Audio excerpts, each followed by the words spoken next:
Happy Thursday, Fairview friends and family. Thank you for continuing along with us as we keep looking at devotions and spending time in the Word of the Lord together.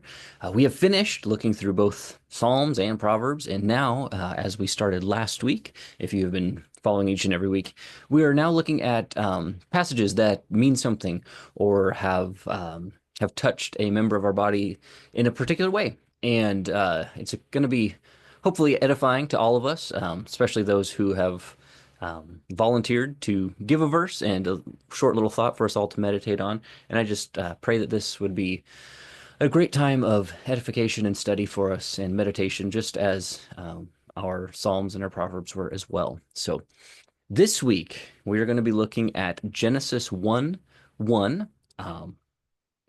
If not, if maybe the most familiar verse for us, but familiarity does not at all mean that we should skip over it. So, Genesis 1:1, in the beginning, God created the heavens and the earth. And the member of our body had this to say about this verse. My life truly began the day I met Jesus. There was a fork in my road, one led nowhere. I had been working on that dead end street for a long time. But one day, God created another path. This one led beyond the horizon, and I have traveled it ever since. It is Jesus who opened that road, a new beginning and a new life. I entered it joyfully and have traveled it ever since. In the beginning, God. A great meditation and an offering of devotion there for us.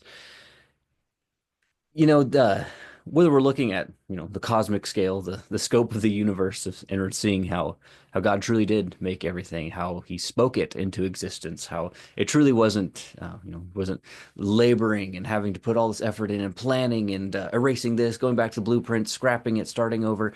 He spoke. He is so powerful that all that we see around us, all that we love, all that we take in, all that we can enjoy, all that we can touch, taste, sense.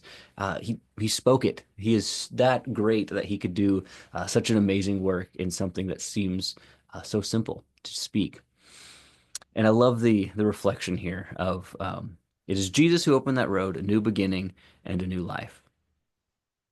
The promise of the gospel is that you will be a new creation when you are Christ, when you are His. That He is the first fruit of the brethren. That it is you're being made new, being conformed to image and likeness of Him. He doesn't have to make a new you; He is making you new.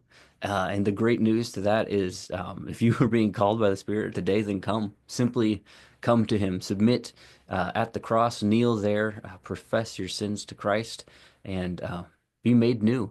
He'll take care of the rest. He will, through the process of His Spirit and through sanctification, He will deliver you. He will finish the work He has started in you. You don't have to change before you come to Christ. You change, and then He makes a new you. And what a great reminder that is for all of us.